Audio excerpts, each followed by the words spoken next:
അപ്പോൾ ഇന്നത്തെ നമ്മുടെ പരിപാടി എന്താണെന്ന് വെച്ച് കഴിഞ്ഞാൽ ഇത് കണ്ടത് മറ്റേ നമ്മുടെ വള്ളി പയർ നല്ല പച്ച കിളുന്ന സാധനമാണ്. അപ്പോൾ അതിൻ്റെ കൂടെ നമ്മൾ കുറച്ച് തക്കാളി പിന്നെ നമ്മുടെ സവോളയും കൂടെ എടുത്തിട്ടുണ്ട്, ഇഞ്ചി,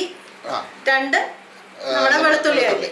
അപ്പോൾ ഈ സാധനം വെച്ചിട്ടുള്ള ഒരു നമ്മുടെ ചോറിനും ചപ്പാത്തിക്കും എല്ലാം പറ്റുന്ന ഒരു അടിപൊളി ഒരു കറിയാണ് നമ്മളിത് ചെയ്യുന്നത്. അപ്പോൾ എല്ലാവർക്കും നമ്മുടെ പുതിയ വീഡിയോയിലേക്ക് സ്വാഗതം. അപ്പോൾ നമ്മളിതിവിടെ നമ്മുടെ ചീനച്ചട്ടി വെച്ച് നമ്മുടെ വെളിച്ചെണ്ണയാണ്, നമ്മൾ വെളിച്ചെണ്ണയാണല്ലോ ഇച്ചിരി നല്ല കട്ടിയായിട്ടിരിക്കുന്നുണ്ട്. നമ്മൾ ആദ്യം തന്നെ ചട്ടി ചൂടാക്കി ഒന്ന് ഒഴിച്ചു വെച്ചതാണ്. ഇപ്പം നമ്മളിവിടെ തണുപ്പ് അത്യാവശ്യം തുടങ്ങിയുണ്ട്. വെളിച്ചെണ്ണ അറിയാമല്ലോ, പെട്ടെന്ന് തണുപ്പ് തുടങ്ങിയ ഉടനെ തന്നെ വെളിച്ചെണ്ണ നല്ല കട്ടായിരുന്നു. അപ്പോൾ അത് റെഡി ആയിട്ടുണ്ട്. പിന്നെ നമുക്ക് നമ്മുടെ പരിപാടികളിലേക്ക് അപ്പം നമുക്ക് ഇത് ഓരോന്നോരോന്നായിട്ട് നമുക്ക് ഇത് വഴറ്റിയെടുക്കണം. അതാണ് നമ്മുടെ ആദ്യത്തെ പരിപാടി എന്ന് പറയുന്നത്. നമ്മുടെ ആദ്യമേ ഇഞ്ചിയാണ്, ഇഞ്ചി ഇട്ട് കൊടുക്കാം. അപ്പോൾ ഉണ്ടല്ലോ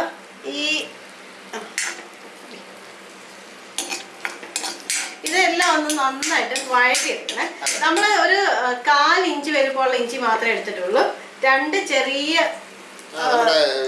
വെളുത്തുള്ളിയുടെ അല്ലി മാത്രമേ എടുത്തിട്ടുള്ളൂ.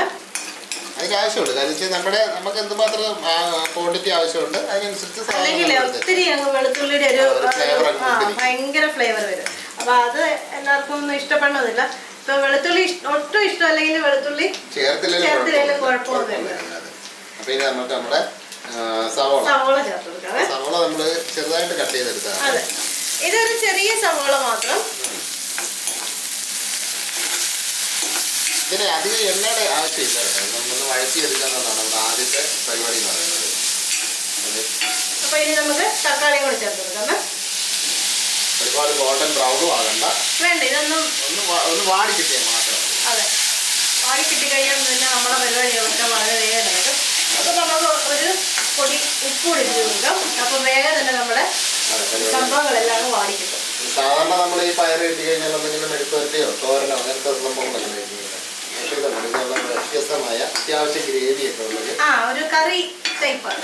അതെ, ചപ്പാത്തിക്കാണേലും ചോറിനാണേലും ഏത് എന്താ പറയുക പൊറോട്ട അങ്ങനെ എന്ത് സാധനം അത്യാവശ്യം നല്ല ഗ്രേവി ആയിട്ട് കിട്ടുന്നുണ്ട്. അത് നല്ലൊരു ടേസ്റ്റ് ആയിരിക്കും. അപ്പൊ നമുക്കത് ഏകദേശം റെഡി ആയിട്ടുണ്ട്. ഇത് ഒന്ന് വെള്ളമയം ഒക്കെ ഒന്ന് മാറി കിട്ടിയാൽ മതി. അത് അങ്ങനെ ഗോൾഡ് ബ്രൗൺ ഒന്നും ആവേണ്ട കാര്യമൊന്നുമില്ല. അതെ, ഈ പയർ നമ്മൾ അരിയുമ്പോഴത്തേക്ക് കുറച്ച് നീളം കൂട്ടി അരിഞ്ഞാലും കുഴപ്പമൊന്നുമില്ല.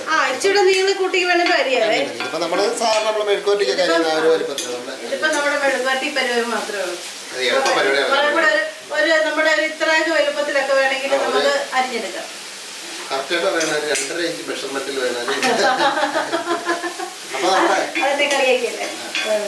അപ്പൊ നമ്മുടെ സംഭവം റെഡി ആയിട്ടുണ്ട്. പിന്നെ ഇതിനകത്ത് നമുക്ക് പൊടി ചേർക്കാം. അപ്പൊ തീ ഒന്ന് സിമ്മില് നിർത്തിയാലും കുഴപ്പമില്ല, കാരണം നമ്മുടെ ചീനച്ചട്ടി നല്ല ചൂടാണല്ലോ. അപ്പൊ നമുക്ക് 1 ടീസ്പൂണ് മല്ലിപ്പൊടി, 1/4 ടീസ്പൂണ് മഞ്ഞൾ പൊടി, കാശ്മീരി മുളക് പൊടിയാണ് എടുക്കുന്നതെങ്കിൽ 2 ടീസ്പൂൺ എടുക്കാം. നമ്മൾ സാധാ മുളക് പൊടി ആയതുകൊണ്ട് 1/2 ടീസ്പൂൺ മാത്രമേ എടുക്കുന്നുള്ളൂ. അതിൻ്റെ കൂട്ടത്തിൽ സ്പെഷ്യൽ എന്ന് പറയുന്നത് നമ്മുടെ ഗരം മസാലയാണ്. വീട്ടിൽ പൊടിച്ചത് തന്നെ ഗരം മസാലയാണ്. പച്ചമണം മാറി ഈ ഗ്രേവി നന്നായിട്ട് തണുത്തിട്ട് നമുക്ക് ഒന്ന് തണുപ്പിച്ചെടുക്കട്ടെ. അപ്പോഴേ നമ്മുടെ തക്കാളിയും സംഭവം എല്ലാം നമ്മള് നമ്മളൊരു സ്വല്പം വെള്ളം കൂടെ ഒഴിച്ചാണ് അരച്ചെടുത്തിരിക്കുന്നത്. അതെ, ഗ്രേവിക്ക് ആവശ്യമില്ല. അപ്പൊ നമ്മള് വീണ്ടും നമ്മൾ ചട്ടി ഇവിടെ വെച്ചിട്ടുണ്ട്. അപ്പൊ നമ്മള് വെളിച്ചെണ്ണ ഒരു സ്വല്പം ഒഴിച്ചിട്ടുണ്ട്. ഇതിന് അധികം എണ്ണയുടെ ആവശ്യമില്ല. ഇത് നമ്മൾ കടുക് പൊട്ടിക്കാൻ വേണ്ടി പേരിന് മാത്രമേ എണ്ണ നമ്മൾ ചേർത്തിട്ടുണ്ട്. ഒരു 1/4 ടീസ്പൂൺ ആണെങ്കിലും മതി.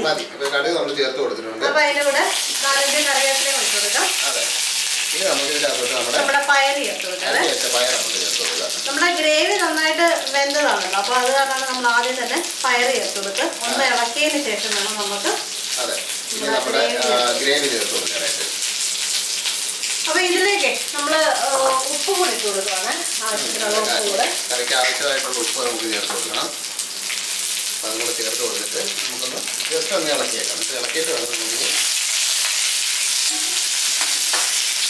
നമ്മൾ നേരത്തെ ഇത് വഴറ്റാൻ നേരം സ്വല്പം ഉപ്പ് ചേർത്താണ്. അപ്പൊ അത് കൂടെ ഒന്ന് നോക്കിയിട്ട് വേണം ഉപ്പ് ചേർക്കാനായിട്ട്. അധികം ഉപ്പിന്റെ ആവശ്യമില്ല. അതല്ല, കൂടി പോയി കഴിഞ്ഞാൽ പിന്നെ നമുക്ക് അതുകൊണ്ടാണ് മതി. അപ്പൊ ആ ഉപ്പൊക്കെ അതിലൊന്ന് പിടിച്ചിട്ടുണ്ട്. ഇനി നമുക്ക് നമ്മുടെ തയ്യാറാക്കി വെച്ച നമ്മുടെ ഗ്രേവി അങ്ങോട്ട് ചേർത്ത്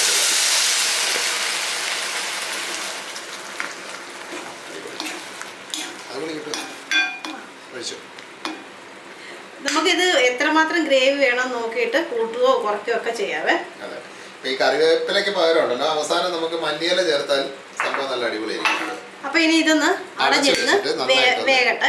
അപ്പൊ ഇനി നമുക്ക് ഒരു സ്വല്പം തീ ഒന്ന് കൂട്ടി കൊടുത്തിട്ട് ഇന്ന് അടച്ചു വെക്കാം. അപ്പോഴേ നമ്മുടെ കറി റെഡി ആയിട്ടുണ്ട്. സംഭവം ഒന്ന് തുറന്നു നോക്കാം. നന്നായിട്ട് തിളച്ചത് നല്ല സെറ്റായിട്ടുണ്ട്. അപ്പൊ ഗ്രേവി ഇത്രയും വേണ്ടെന്നുണ്ടെങ്കിൽ നമുക്ക് ഇന്ന് വറ്റിച്ചെടുക്കാം കേട്ടോ. ഇതിപ്പം നമ്മൾ അത്യാവശ്യം നമ്മൾ എന്താ പറയുന്നത് ചപ്പാത്തിക്കൊക്കെ കറിയായിട്ട് ഒഴിച്ചെടുക്കാനും മാത്രമുള്ള ഗ്രേവി എടുത്തിട്ടുണ്ട്. പിന്നെ അതന്നെ തണുത്ത് കഴിയുമ്പോഴത്തേക്ക് ഒന്നുകൂടെ ഒന്ന് കുറുകി വരും. നമ്മൾ ആ എടുത്തതിന്റെ കൂട്ടത്തിൽ ഒരു 2 ടേബിൾ സ്പൂൺ വെള്ളം കൂടെ ചേർത്തായിരുന്നു ഗ്രേവിക്ക് വേണ്ടിയിട്ട്. അപ്പം ഇതുണ്ടല്ലോ നമ്മൾ നേരത്തെ പറഞ്ഞ പോലെ കുറച്ച് മല്ലിയിലയും കൂടി ഇട്ട് കഴിഞ്ഞാൽ സംഭവം നല്ല അടിപൊളിയായിരിക്കും സാധനം. അപ്പൊ അതിന്റെ ടേസ്റ്റ് ഇഷ്ടമുള്ളവർക്ക് ഇടാം. ഇപ്പൊ നമ്മുടെ മല്ലിയില ഇല്ല, അതുകൊണ്ടാണ് ഇടാഞ്ഞത്. അപ്പൊ എന്തായാലും നമ്മൾ വ്യത്യസ്തമായിട്ട്, അതായത് നമ്മൾ എപ്പോഴും പയറ് മെഴുക്കുവരട്ടി തോരനൊക്കെ വെക്കുന്നതിന് പകരം ഇതുപോലെ ചെയ്ത് നോക്കിക്കോളൂ. കുറച്ച് തക്കാളി, സവോള, പിന്നെ കുറച്ച് നമ്മുടെ മറ്റുള്ള സാധനങ്ങളും കൂടെ ചേർത്തിട്ട് ഒന്ന് ചെയ്ത് നോക്കൂ. സംഭവം അടിപൊളി ടേസ്റ്റാണ്. ആർക്കും ഇഷ്ടപ്പെടുന്നൊരു ടേസ്റ്റാണ്. അതായത് വ്യത്യസ്തമായ രുചി. അപ്പൊ എന്തായാലും കൊള്ളാം, ചെയ്ത് നോക്കിയിട്ട് അതിന്റെ അഭിപ്രായമൊക്കെ എന്ന് പറയാം. എന്തായാലും നല്ല അഭിപ്രായം നിങ്ങൾ പറയത്തുള്ളത് നമുക്കറിയാം. കാര്യം അത്രയ്ക്ക് ടേസ്റ്റാണ് ഈ സാധനത്തിന്. നമ്മൾ സ്ഥിരം ചെയ്യാറുള്ളൊരു ഐറ്റമാണ്. നമ്മുടെ ചാനൽ സബ്സ്ക്രൈബ് ചെയ്തിട്ടുണ്ടെങ്കിൽ നമ്മുടെ ചാനലൊക്കെ ഒന്ന് സബ്സ്ക്രൈബ് ചെയ്താൽ തൊട്ടടുത്തുള്ള അതൊക്കെ ഒന്ന് ഓൺ ചെയ്തൊക്കെ റെഡിയാക്കി വെച്ചു. അപ്പോൾ നമ്മൾ പുതിയ വീഡിയോ ഒക്കെ ഇടുമ്പോഴത്തേക്കും നമ്മുടെ മൊബൈലിനകത്ത് കാണാൻ പറ്റും. അപ്പോൾ പിന്നെ വേറെ പ്രത്യേകിച്ച് പറയാനൊന്നുമില്ല. എന്താ പറയുന്നത്, ഇതൊക്കെ നമ്മുടെ കൂട്ടുകാർക്കൂടെ ഒന്ന് ഷെയർ കൂടെ ചെയ്ത് കൊടുക്കുക. അപ്പോൾ വ്യത്യസ്തമായൊരു വേറൊരു രുചിയുമായിട്ട് നമുക്ക് നാളെ കാണാം. അപ്പോൾ എല്ലാവർക്കും ബൈ ബൈ.